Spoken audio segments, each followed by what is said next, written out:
नमस्कार बच्चों, एडुबिला point channel में आप सभी का स्वागत है। और आज हम करने जा रहे हैं कक्षा 10 के साइंस के कार्यपत्रक 40B। 40A हो चुका है, अब इसके बाद 40B देखेंगे।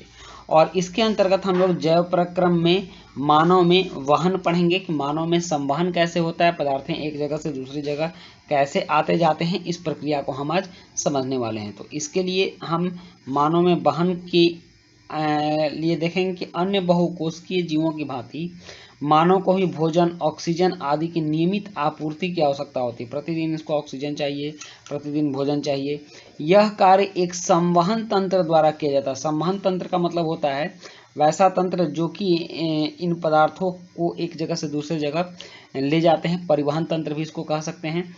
यह तंत्र मानव में विभिन्न पदार्थों के संवहन के लिए उत्तरदायी है। कौन कौन पदार्थ आता जाता है?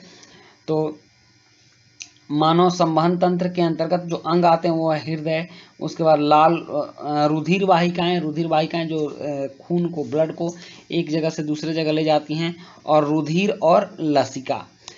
हृदय हमारा पंप है, यह पूरे शरीर में रुधिर को पंप करता है, भेजता है और खींचता है।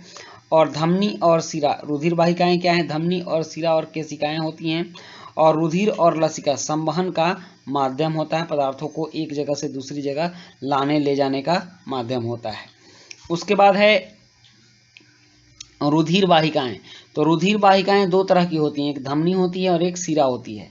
यह वितरण वाहिका है। धमनी क्या है? वितरण वाहिका है, यह सामानों को दूसरे जगह पहुंचाती है। और यह संग्रहण वाहिका है, यह सामानों को लेकर के हृदय तक आती है।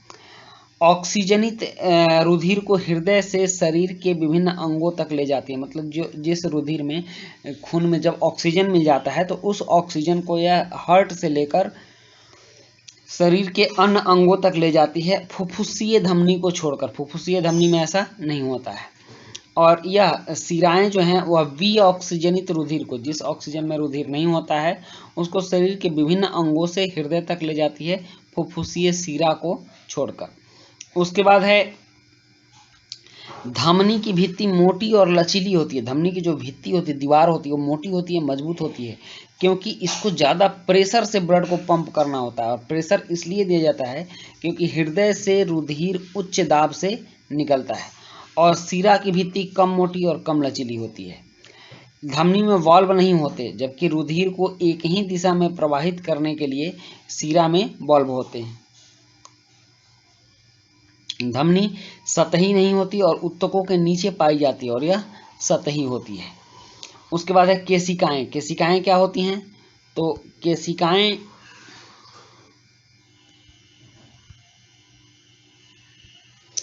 इन रुधिर वाहिकाओं की एकल कोशिकीय भित्ति होती है। केशिकाएं आपस में मिलकर सिराएं बनाती हैं जो रुधिर को अंग या उत्तक से दूर ले जाती है। उसके बाद है रुधिर, ब्लड। इसमें शरीर के अवयव पाए जाते हैं। रुधिर के अवयव कौन? दो प्रकार के होते हैं, एक ठोस अवयव होता है और दूसरा द्रवीय अवयव होता है। ठोस अवयव में लाल रुधिर कणिकाएं होती हैं जिनको रेड ब्लड सेल, RBC बोलते हैं हम लोग, और इसमें प्लेटलेट्स होती हैं। और फिर श्वेत रुधिर कणिकाएं होती हैं जिसको WBC, व्हाइट ब्लड सेल बोलते हैं। लाल रुधिर कणिकाएं क्या करती हैं? तो लाल रुधिर कणिकाएं ऑक्सीजन और CO2 का वहन करती हैं। और हीमोग्लोबिन, Hb+ जो देख रहे हैं, हीमोग्लोबिन रुधिर को लाल रंग प्रदान करता है, यह ठोस कण होता है। प्लेटलेट्स क्या करता है? तो रुधिर का थक्का बनाने में मदद करता है। और उसके बाद श्वेत रुधिर कणिकाएं तो शरीर को रोगमुक्त करने में सहायक होती हैं।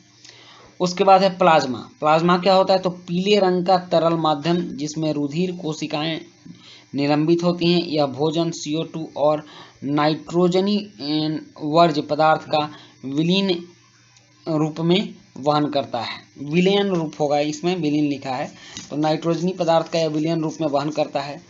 एक और चीज होता है लसिका। लसिका क्या है?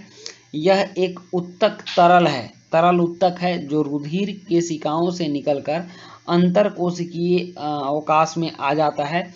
यह रुधिर के प्लाज्मा की तरह है, लेकिन रंगहीन, और इसमें अल्प मात्रा में प्रोटीन होती है लसिका में। यह उत्तक से प्रवाहित हो संवहन में और शरीर को रोगमुक्त करने में सहायक होता है।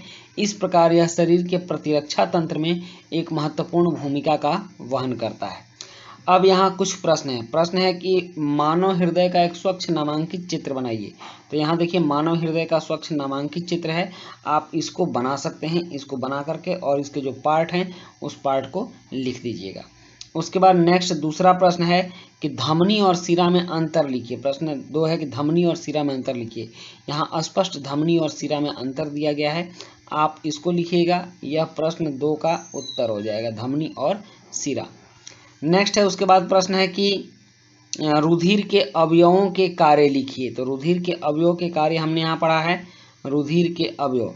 तो रुधिर के 2 तरह के अवयव हैं, ठोसीय और द्रवीय। तो इसमें आप ये वाला पार्ट लिखेंगे और यहाँ से फिर ये लिखेंगे, ये इसका उत्तर हो जाएगा। नेक्स्ट है उसके बाद कारण बताइए, धमनी की भित्ति मोटी होती है और शिराओं में वाल्व होते हैं। प्रश्न 4, तो 4 का ए बताइएगा, धमनी की भित्ति मोटी होती है, शिराओं में वाल्व होते हैं। आप इसका उत्तर ये हो जाएगा 4 का, और शिराओं में वाल्व होते हैं, रुधिर को एक ही दिशा में प्रवाहित करने के लिए शिराओं में वाल्व होते हैं। ये दोनों पार्ट आपको लिखना है, इसका उत्तर हो जाएगा। उसके बाद प्रश्न 5 है कि लसिका क्या है। लसिका क्या है, यह भी स्पष्ट रूप से यहाँ दिया हुआ है। लसिका यह उत्तक तरल है या तरल उत्तक है जो रुधिर कोशिकाओं से निकलकर अंतरकोशिकीय अवकाश में आ जाता है। यह रुधिर के प्लाज्मा की तरह है लेकिन रंगहीन और इसमें अल्प मात्रा में प्रोटीन होती है। तो ये प्रश्न 5 का उत्तर हो जाएगा। तो बच्चों इस तरह से आपकी वर्कशीट कंप्लीट होती है। वीडियो अच्छी लगी हो तो लाइक, सब्सक्राइब, कमेंट जरूर कीजिएगा। मिलते हैं नेक्स्ट वीडियो में। Thank you.